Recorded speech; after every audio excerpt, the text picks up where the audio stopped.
e o recipiente de couro se perderá. Mas põe-se vinho novo em recipiente de couro novo, e ninguém, depois de beber o vinho velho, quer do novo, pois diz, o vinho velho é melhor. Pai, eu oro, Senhor, para que o Senhor possa abrir a Tua palavra para os nossos corações, e que o Senhor venha liberar as Tuas verdades para nós, Pai. Oramos, Deus, para que o Senhor ative o nosso espírito. Deus, eu oro, Deus, por espírito de sabedoria e revelação, no pleno conhecimento do Senhor e da Tua vontade, Pai. Eu oro por clareza, eu oro por compreensão do propósito e do processo na qual nós estamos integrados. Deus, eu oro, Senhor, para que o Senhor possa habilitar os Teus filhos, Deus, concernente a missão que o Senhor tem para cada um, Pai.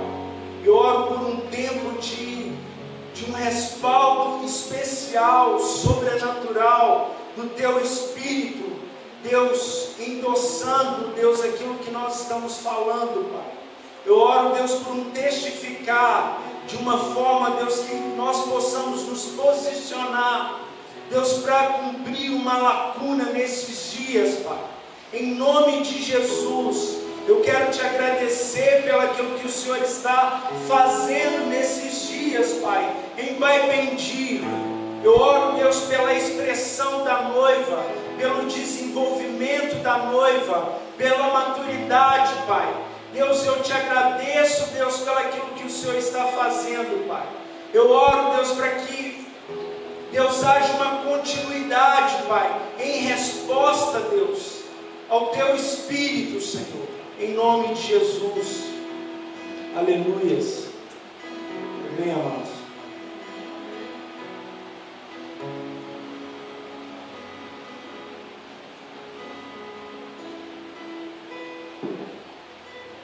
Amém, amados. Amém.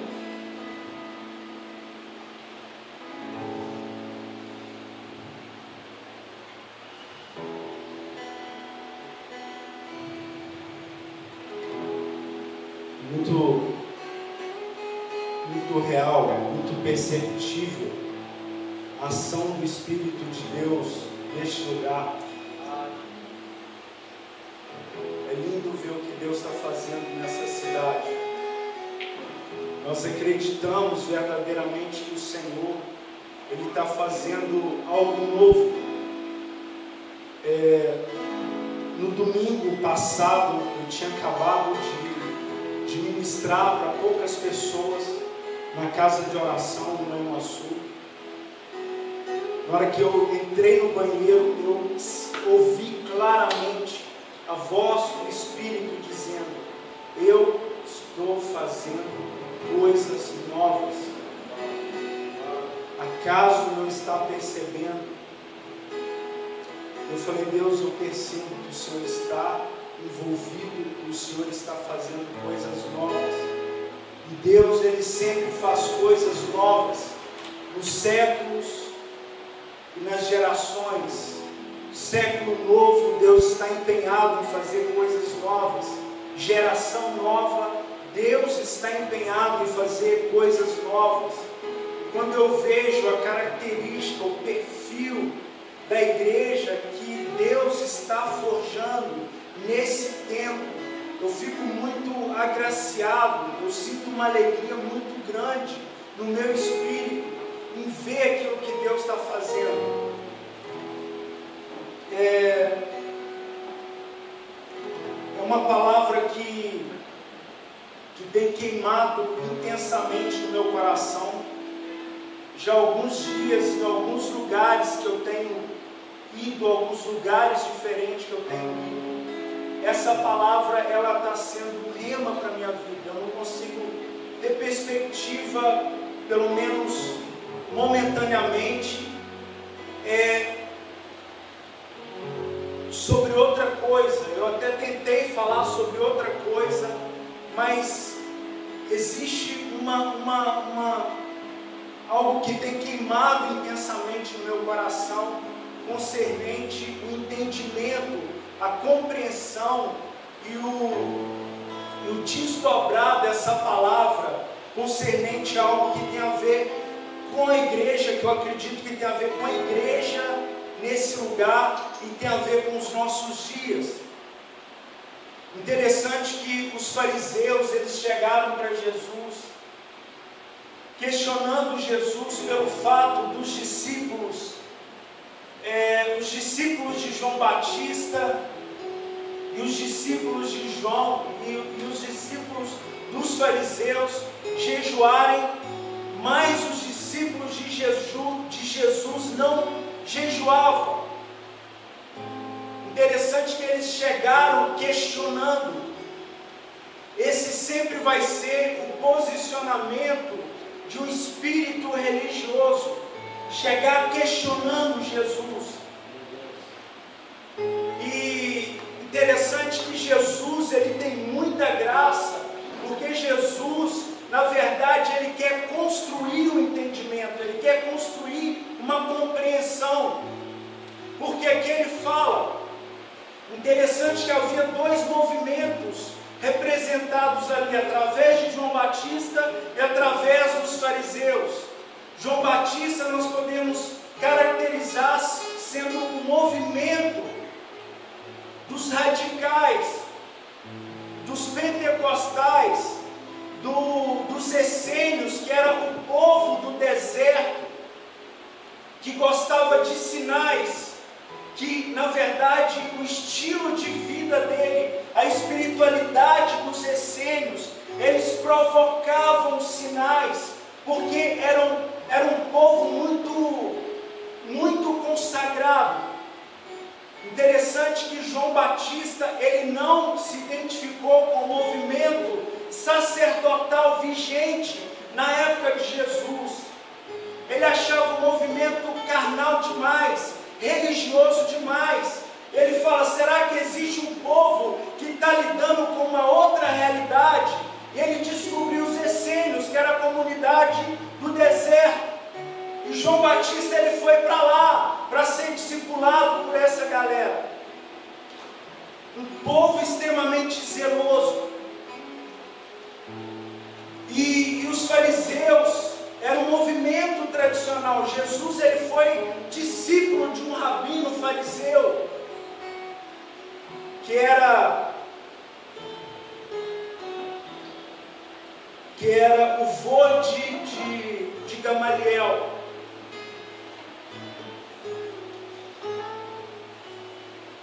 Interessante que nós podemos classificar sobre dois movimentos: os pentecostais e os tradicionais. Naquela época de Jesus havia esses dois movimentos bem definidos. E aqui eles chegam perguntando a Jesus sobre por que os discípulos deles não jejuam como os outros discípulos. E Jesus, ele fala, acaso é necessário que os convidados para o casamento jejuam enquanto o noivo ainda está com eles? Porque dias virão em que o noivo será tirado, e nesses dias eles jejuarão. Interessante que Jesus estava classificando, definindo aquele momento.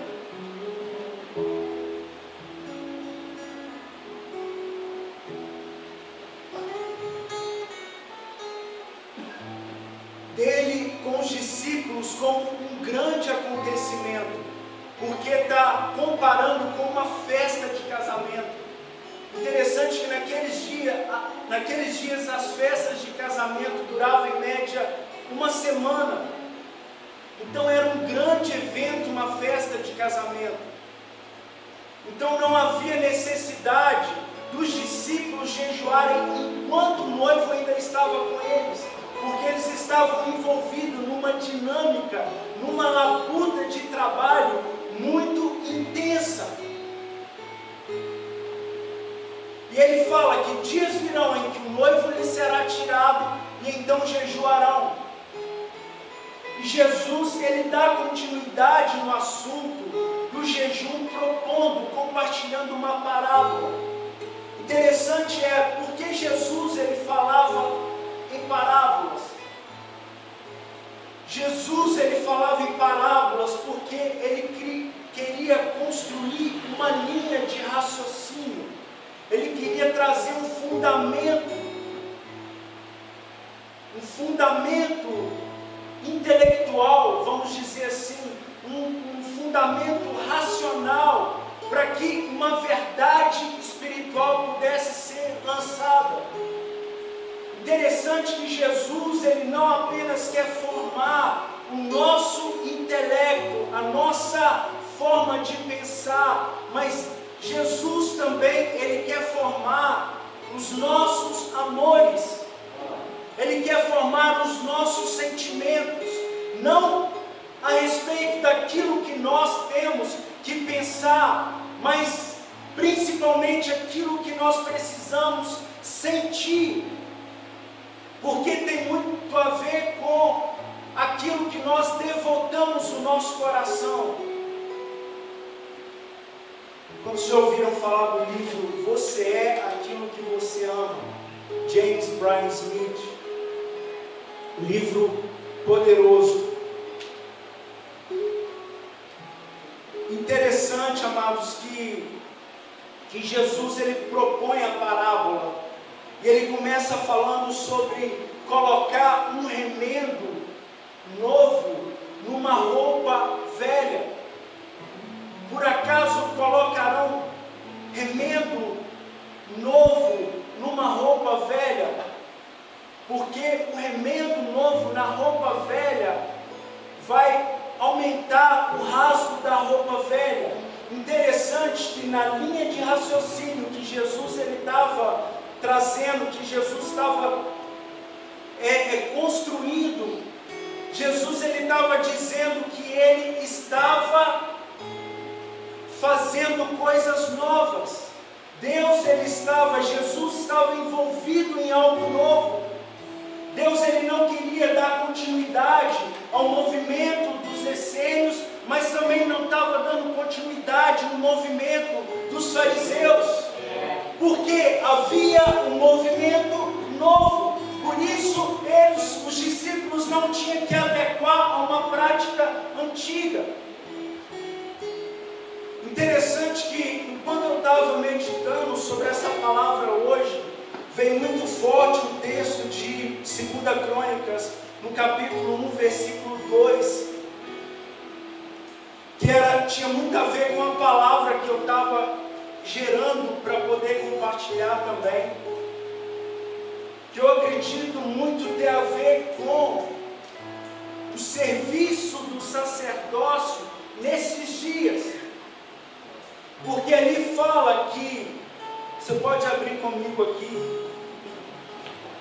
em 1 Crônicas, no capítulo 1, no versículo 3 e 4.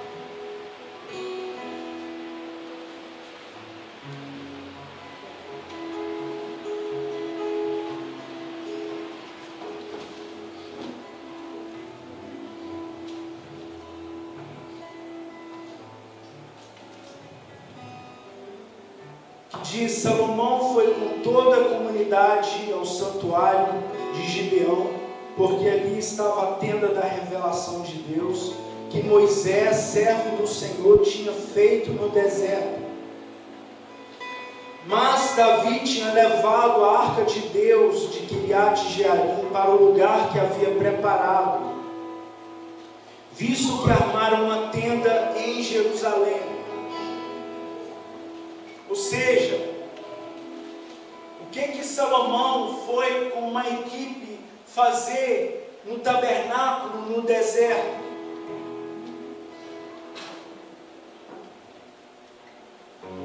Ele foi no museu ver um modelo de um funcionamento sacerdotal sem a presença de Deus, sem a glória de Deus presente. porque Davi tinha pegado a arca e levado para o Monte Sinai, o Monte Sião. Então havia um sistema religioso funcionando ali no monte, aqui no Monte Gibeá, depende da sua tradução.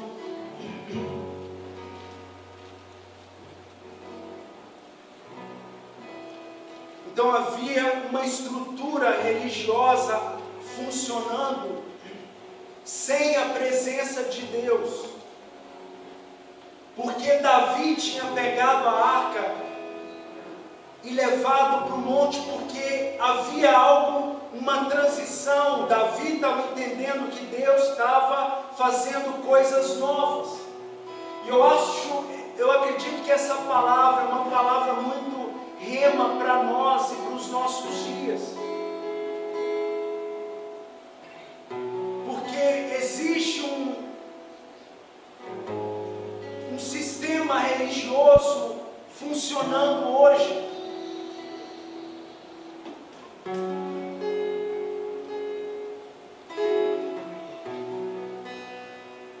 num modelo antigo, numa mentalidade antiga. Eu acredito, amados, que Deus Ele quer trazer para nós um entendimento sobre as coisas novas que Ele está fazendo nesses dias. Porque numa nova geração, Deus Ele está empenhado e envolvido em fazer coisas novas. E aqui Jesus ele continua, ele dá continuidade no assunto, quando ele fala sobre odres. Não se coloca vinho novo em odres velhos. Por que ele usou a figura do odre? Porque o odre era um recipiente de couro de um animal, podia ser de boi. O odre de boi era um odre grande, mas também poderia ser um odre de cabrito ou cabra.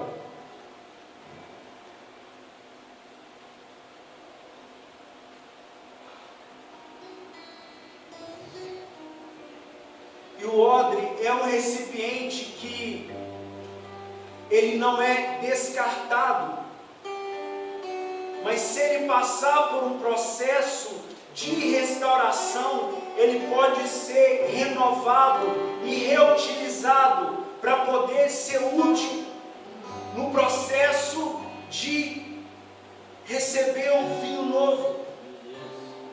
Então Deus ele não é aquele que, pelo fato dele estar usando a representatividade do odre, ele estava querendo dizer que se as pessoas passarem por um processo de restauração, elas serão úteis naquilo que Deus estava fazendo, porque Deus ele não é aquele que racha, que corta a cana rachada, e ele não é aquele que apaga o pavio que fumega. Porque o nosso Deus é um Deus de restauração, o nosso Deus é um Deus de recomeço, e Ele está fazendo coisas novas. Interessante, amados, que o odre, para que ele pudesse ser restaurado, ele passava por 3 processos. Primeiro, eles pegavam uma bacia com água, colocava um recipiente de couro dentro daquela bacia com água e deixava de molho. Isso poderia durar dias, como também poderia durar meses.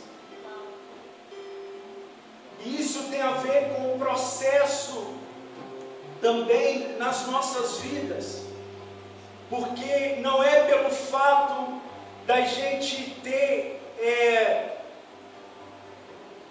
convertido recentemente ou recém-chegado na igreja, a gente usa a expressão neófito, novo convertido, aquele que foi recentemente plantado, ele precisa passar por um período de adequação para que ele possa ser utilizado.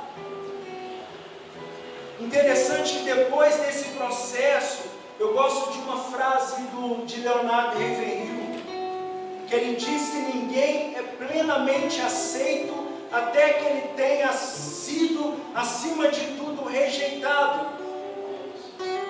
É uma frase forte, é uma frase que na Jocum a gente ouve muito sobre isso.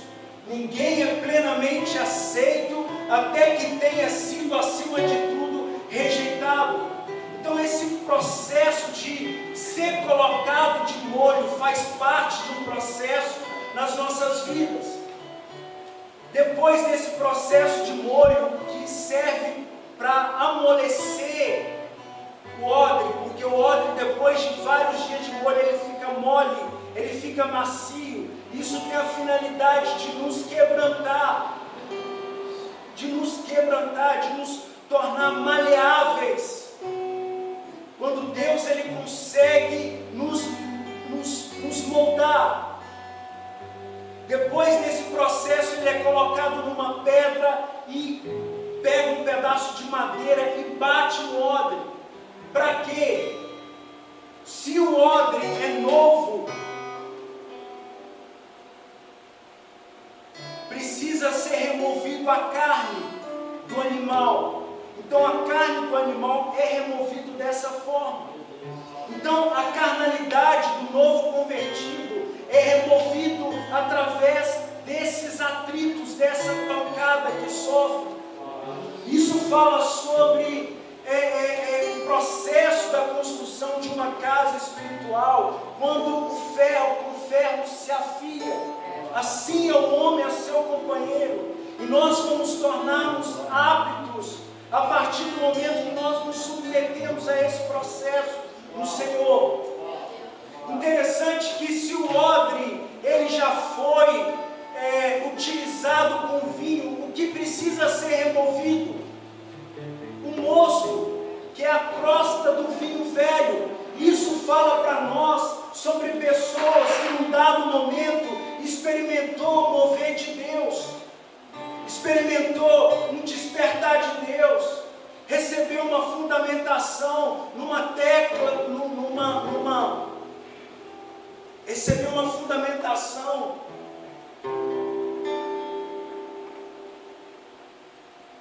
E isso tem muito a ver conosco, amados, sobre pessoas que, principalmente pessoas que têm muitos anos de crente.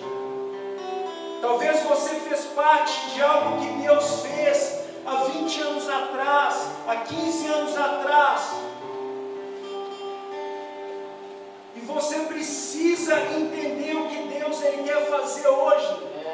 Porque o que Deus quer fazer hoje, talvez a sua experiência, a sua maturidade, você precisa ter olhos que estão enxergando o que Deus está fazendo hoje. A Bíblia fala que os puros, eles verão a Deus. Então, da mesma forma que a carne precisa ser removida, o mosto também precisa ser removido. Porque a carne, ela apodrece o suco de uva, e o mosto também, ele estraga. E a terceira etapa desse processo é colocar o odre no sol. Porque o sol é para o odre a mesma coisa que o fogo é para o ouro. Da mesma forma que o sol refina, purifica, o odre, o fogo, ele refina o ouro. Então o processo é o mesmo.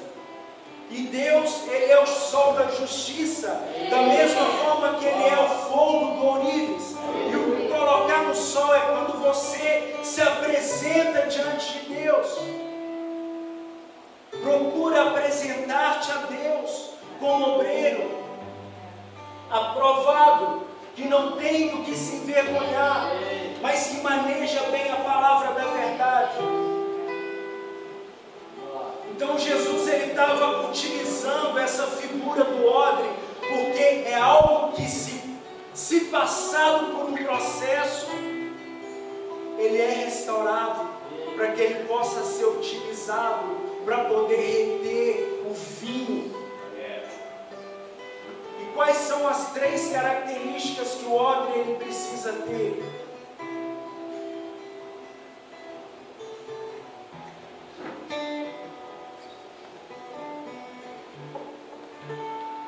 Resistência. Resistência. Flexibilidade e resiliência. Resistência fala da capacidade de resistir o pecado. Aquele que resiste, que não cede, porque entende a importância daquilo que está carregando.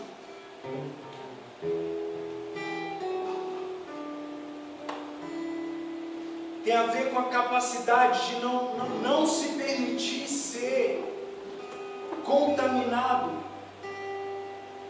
porque entende a importância e o valor daquilo que está carregando, ou aquilo que você está cultivando, para um processo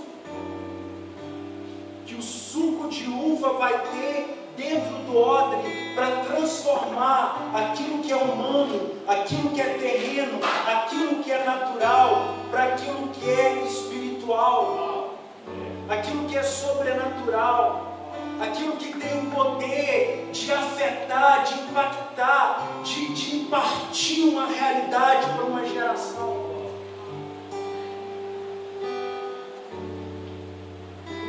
Por isso o odre precisa ter essa resistência, porque fala da capacidade de resistir, porque no momento em que o fermento ele começa a trabalhar, a Bíblia fala sobre 3 tipos de fermento, fala sobre o fermento dos fariseus, o fermento de Herodes e o fermento do reino. O fermento dos fariseus fala da religiosidade, fala do tradicionalismo, de uma religião que não consegue conceber aquilo que Deus está fazendo, uma religião que está presa no passado. Eu vejo os teólogos cessacionistas com esse perfil, aqueles que acreditam que Deus ele não fez nada, não está fazendo nada através do Espírito depois da era apostólica. Você precisa entender, amados, que existe uma corrente teológica, doutrinária, empenhada nisso. Isso tem gerado um cristianismo apenas no intelecto.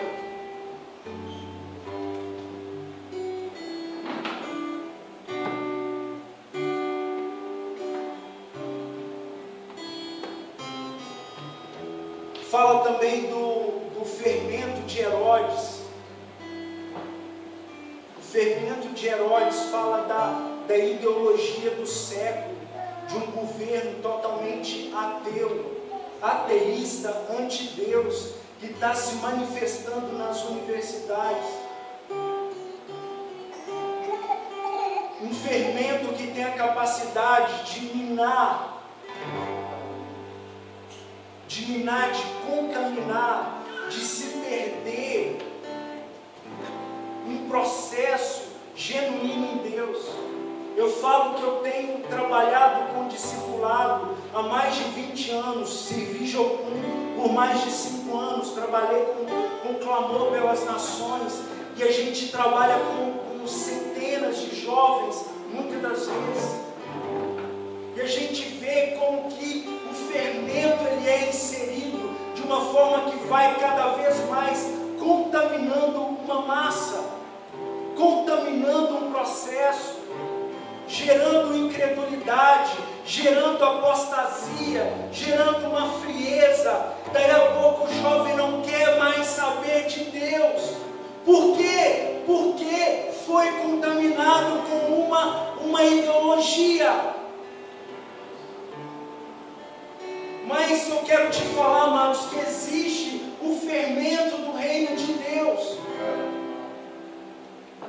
Porque o fermento do reino de Deus é o fermento que é colocado numa massa e tem o poder de transformar uma quantidade numa quantidade muito maior. Tem a ver com maximizar o potencial. Você, naturalmente, você funciona numa proporção, mas a partir do momento que você recebe essa essência, esse fermento do reino, amados, a sua vida ela é potencializada numa perspectiva muito mais elevada. Tem a ver com você falar uma coisa no natural e você falar uma coisa no espírito. O impacto disso é muito mais poderoso e eficaz.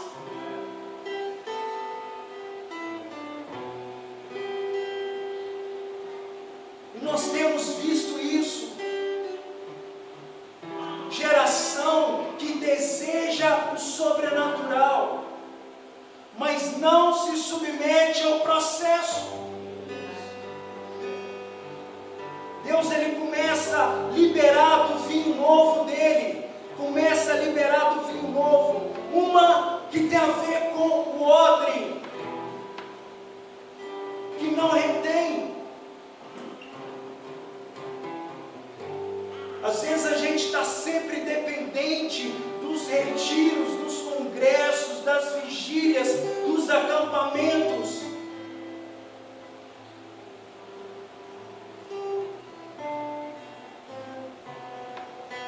Mas para onde o Espírito está nos conduzindo, aquilo que Ele está nos preparando, tem a ver com a capacidade de reter aquilo que vai ser liberado.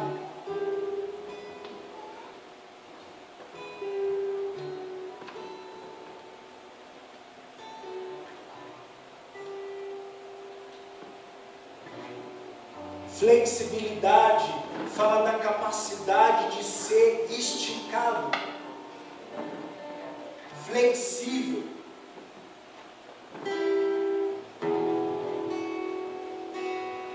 Quantos já ouviram falar de Smith Wigglesworth?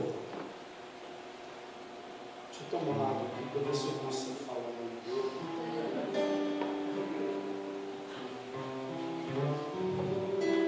Smith Wigglesworth. Show. Che. Quantos já ouviram falar de Catherine Kuhlman? Mãe do Theo Hayashi, Sara, uma metodista tradicional que amava a Deus, amava o mover do Espírito, foi para os Estados Unidos, Pensilvânia, estudar, e ali ela participou das reuniões com Catherine Kuhlman, uma mulher que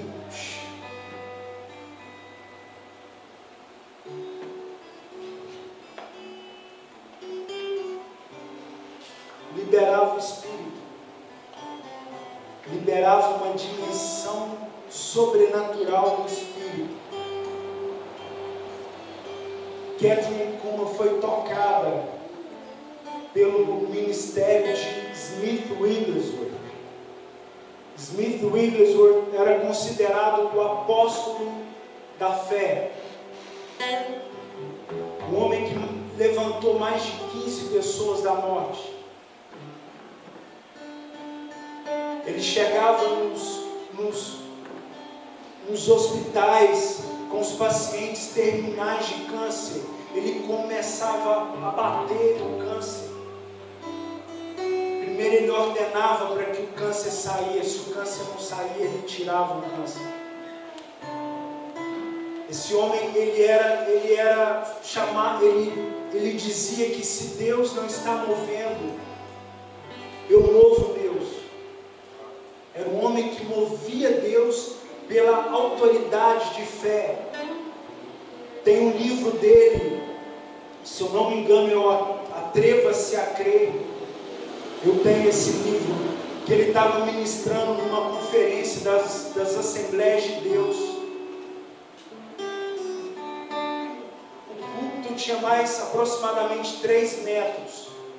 E o espaço onde começava as cadeiras, a começar com as cadeiras de roda, na frente da conferência.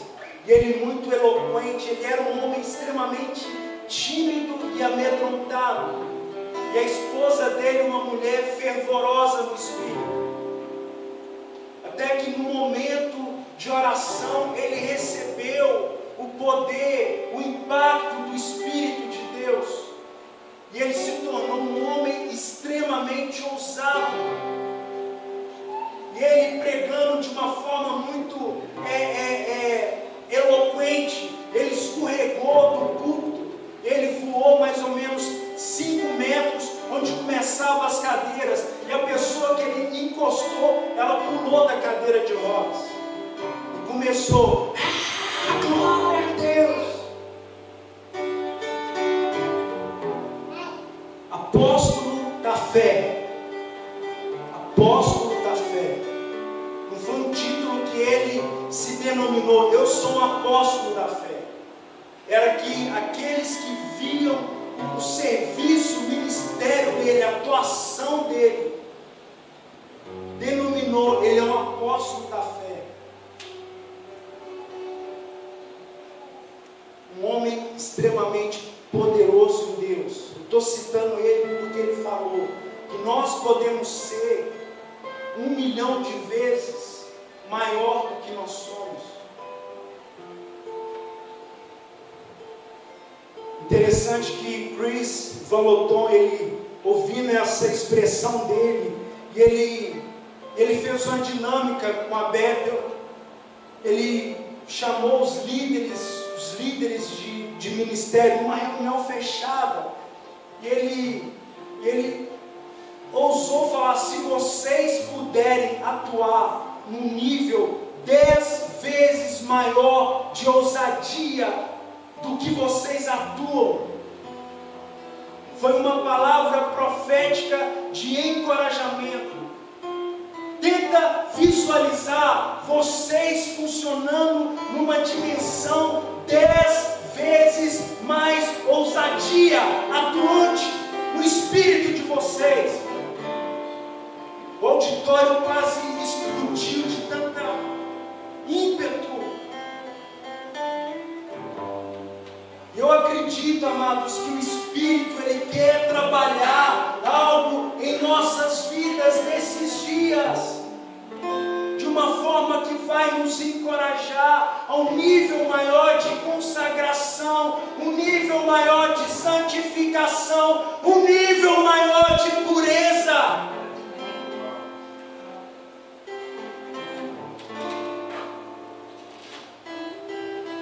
Ele está despertando nesses dias os missionários, intercessores, aqueles que vão gastar dias na casa de oração,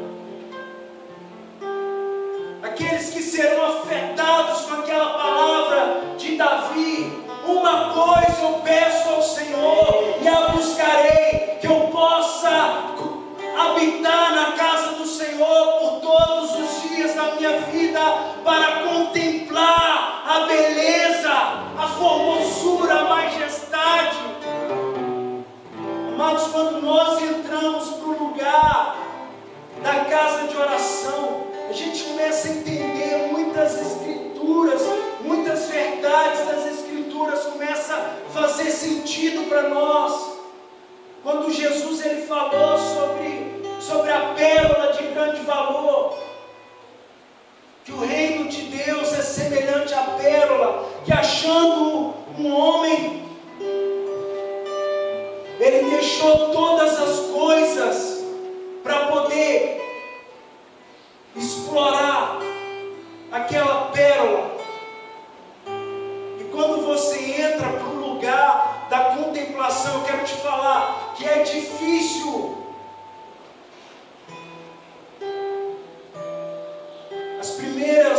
os primeiros momentos na casa de oração. Eu gosto muito de uma frase de Tozer, que ele fala que nós devemos orar até nós orarmos de verdade. Porque os primeiros momentos é muita preocupação, nossa alma agitada, mas a partir do momento que nós deixamos de orar e o Espírito começa a orar em nós, Romanos 8, o Espírito intercede por nós com gemidos inexprimíveis.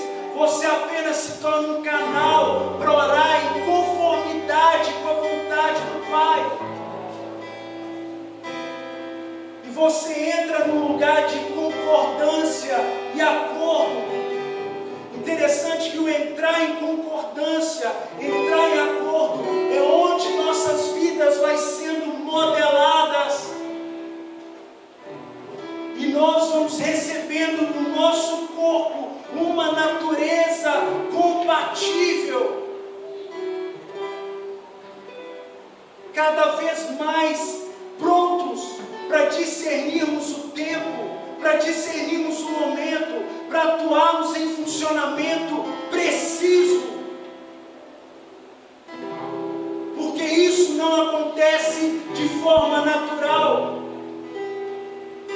por causa da nossa natureza. Mas essa natureza, ela vai estar passando por esse processo de transformação do natural para o espiritual, do sobrenatural.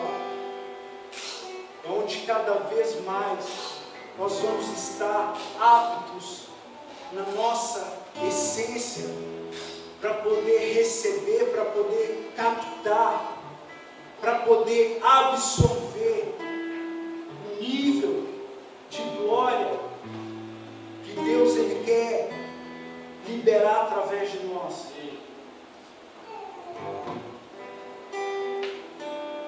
Então, flexibilidade fala dessa capacidade de sermos esticados. Isaías diz: alarga o espaço da sua tenda, firma bem a estaca, porque você vai transbordar. Isso fala da capacidade de sermos esticados.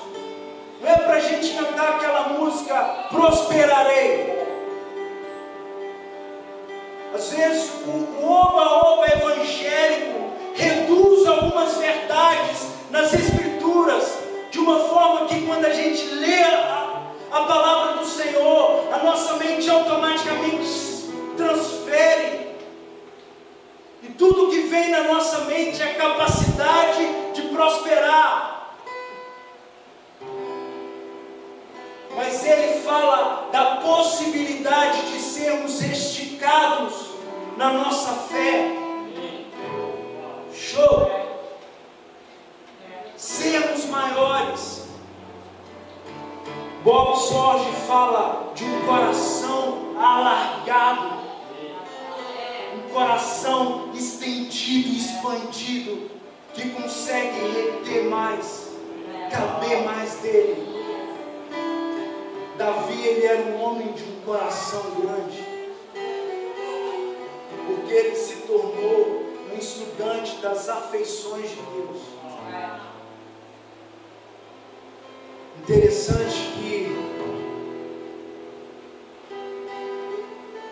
resiliência fala da possibilidade, ao mesmo tempo que você resiste, ao mesmo tempo que você é desenvolvido, Deus te amplia numa potencialidade máxima.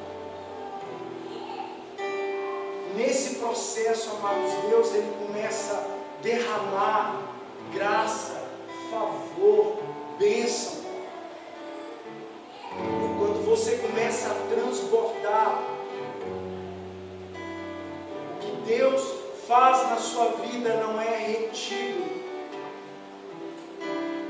Você se torna um mordomo, oicodomeu, um administrador dos recursos, é aquele que abre as comportas de graça dos recursos celestiais, internos, interiores, e começa a disponibilizar. É quando pessoas começam a se deslocar de locais para poder vir, ouvir, receber, ser abençoado pelo aquilo que Deus está fazendo. E eu vejo esse lugar como uma porta. Da última vez que nós falamos aqui, eu vi canções nascendo neste lugar, que iam tocar as nações da terra. Eu não sei o processo de luta de vocês durante esse ano, mas uma coisa eu sei: quando ele começa a se aproximar, sabe o que começa a acontecer?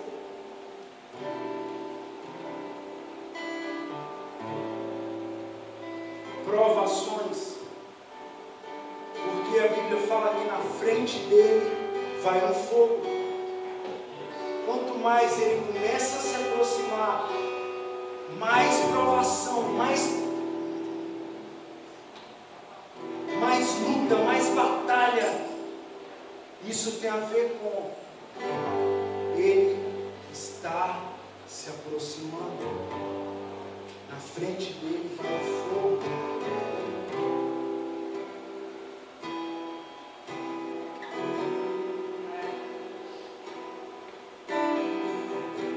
Resiliência fala da possibilidade de não perder a essência. Você é esticado, você é desenvolvido, você é ampliado. Você não perde a essência, a pureza, a doçura, a beleza, a nobreza, as virtudes.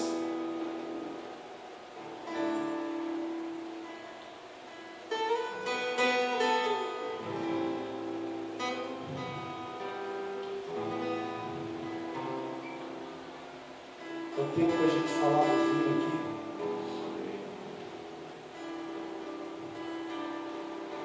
Tem mais 5 minutos? Quem me dá mais 5 minutos aí? Logo na hora aqui. 5, 10. Vamos cortar aí. Ei, chegará um cedo, passou,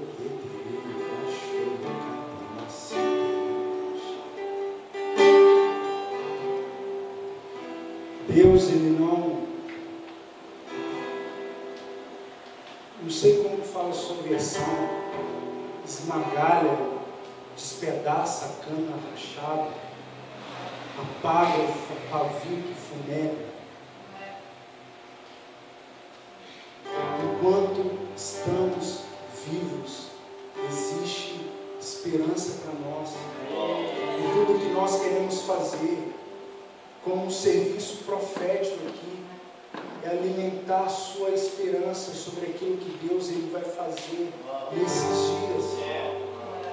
Elevar a sua perspectiva. Está difícil, está duro, está pesado. Você percebeu que quando a gente cantou que vai valer a pena? O céu correspondeu com favores incomensuráveis. Eu senti, cara, algumas pessoas, tipo assim, a labuta, o trabalho, chega até a lugar. Chega, dá assim pra lá, abaixo. Tira, nasceu, cara.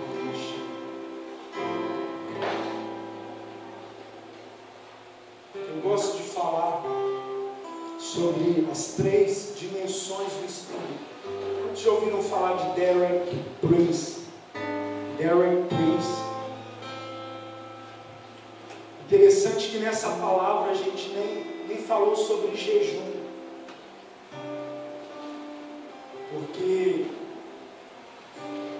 jejum é um processo pelo qual o odre, ele ele entra num processo mais rápido. Isso que nós falamos vai intensificar, acompanhado de uma disciplina espiritual, de jejum.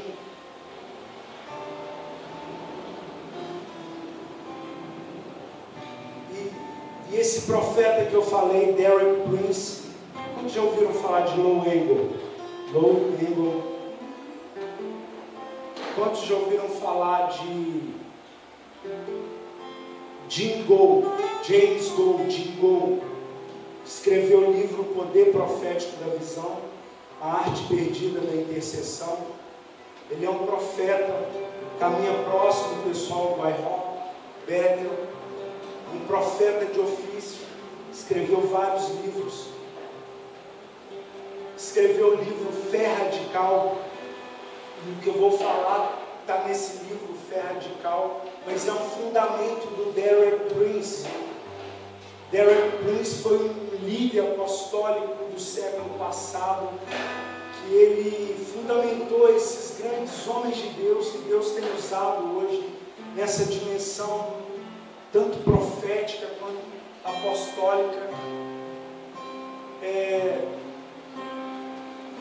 Ele tem mais de 50 livros. Eu conheci alguns livros dele. Ele tem um livro sobre casa de oração, um livro de mais de 500 páginas. Isso ele escreveu há aproximadamente 50 anos atrás. Então era um profeta, e os profetas, você precisa entender que eles sempre estão à frente do tempo, e ele fundamenta a próxima geração. O profeta, você não vai ver ninguém honrando, elogiando, atribuindo honra aos profetas. Como diz o meu pai espiritual, eles são sempre rejeitados. Gregório McNutt. E o Derek Prince fala sobre as 3 dimensões do Espírito. Isso talvez pode... Meu objetivo é servir, eu quero fazer isso com amor, tá? Como uma bandeja, eu quero servir vocês como um garçom bem humilde.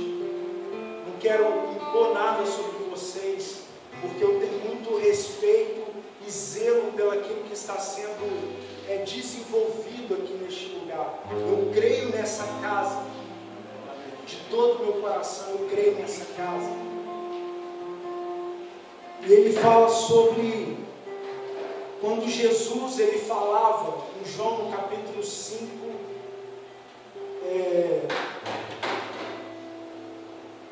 João 6, 63, que ele dizia que as minhas palavras são espírito e vida. As minhas palavras são espírito e vida. Quando ele falava, ele liberava do espírito e da vida, que é o espírito que convence o homem do pecado, da justiça e do juízo. É o espírito que testifica com seu espírito sobre a verdade. Então, quando Jesus falava, ele liberava uma dimensão do espírito. E homens ungidos têm essa capacidade de, quando ele fala, ele libera uma porção do Espírito, baseado na realidade do Espírito que atua na vida dele. Ele consegue comunicar do Espírito.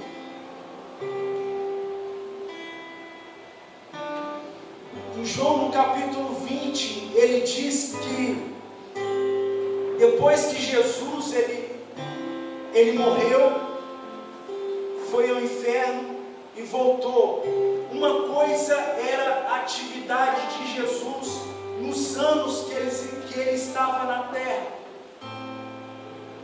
Uma outra coisa é o nível de autoridade de Jesus depois que operou nele o poder da ressurreição. A virtude, a autoridade. Então era um outro nível de autoridade.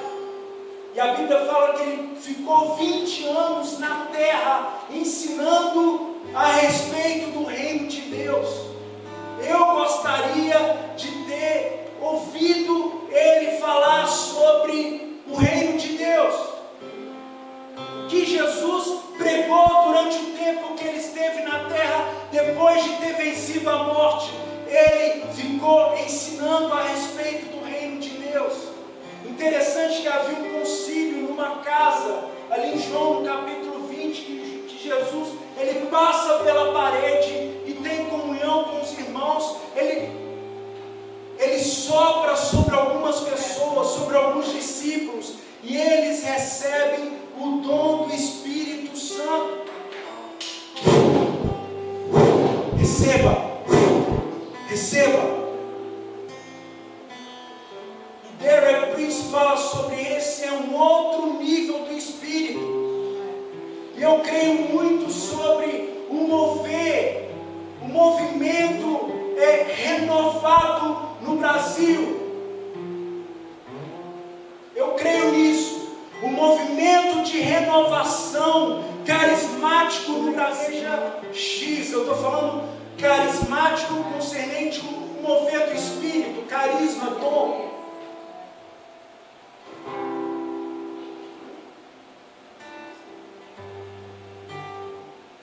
Esse movimento de renovação da igreja global que aconteceu especificamente nos últimos 30 anos, o que aconteceu com a igreja?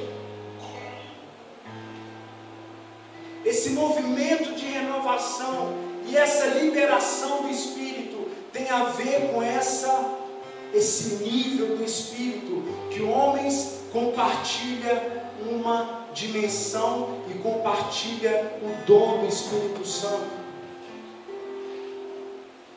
Esse é o nível 2 do Espírito. Nível 3, Atos 2, versículo 4. Quando Jesus subiu aos céus, ele com a comunidade, alguns viram ele subir, sendo levado. Os discípulos ficaram loucos. E algumas pessoas falaram, da mesma forma que vocês viram ele subir, ele vai voltar. Essa é a razão da esperança que é em nós. Ele subiu como um cordeiro, ele vai voltar como um leão. Rei. Cheio. Jesus deixou uma ordem: permanecei até que do alto vocês sejam revestidos de poder,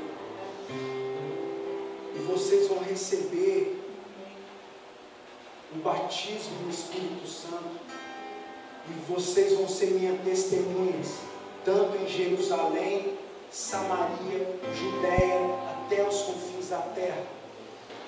E eles foram para o cenáculo, aproximadamente 500 pessoas reuniram naquele lugar, buscando Deus intensamente. Você pode imaginar o nível de unção, o nível de expectativa naquele ambiente. 500 pessoas ali buscando Deus.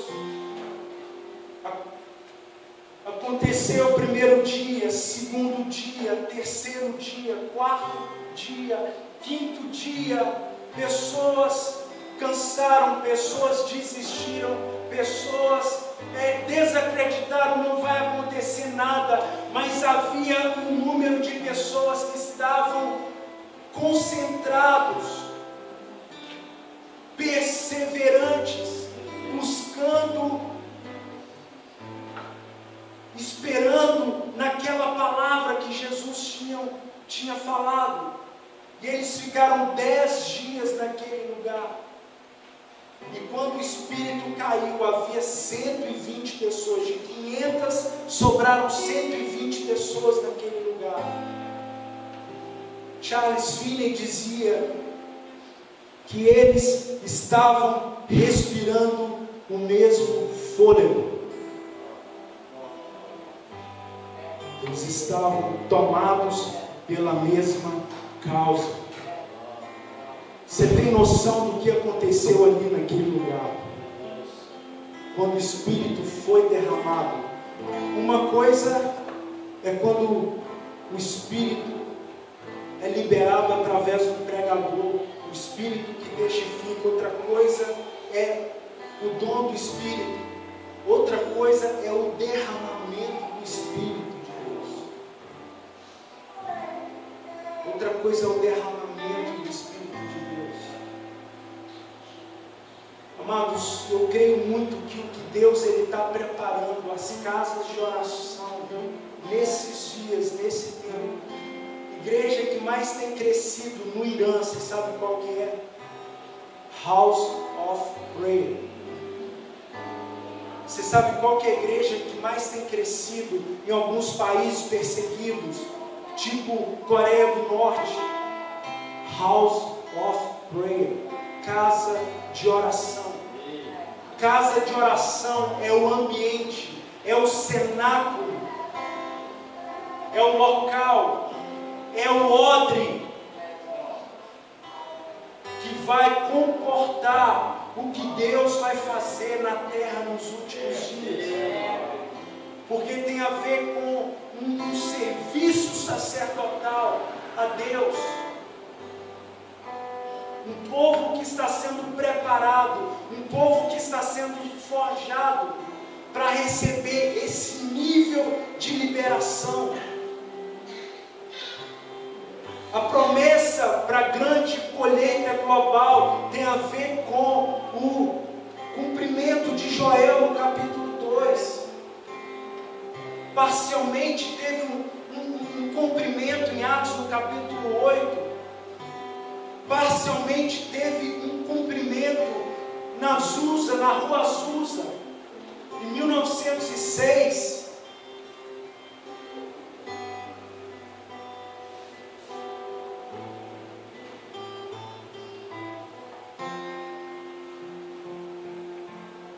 Eu estou falando isso, amados, para elevar a sua perspectiva. Para aquilo que Deus quer fazer, aquilo que Ele vai fazer, nós precisamos estar mais aptos.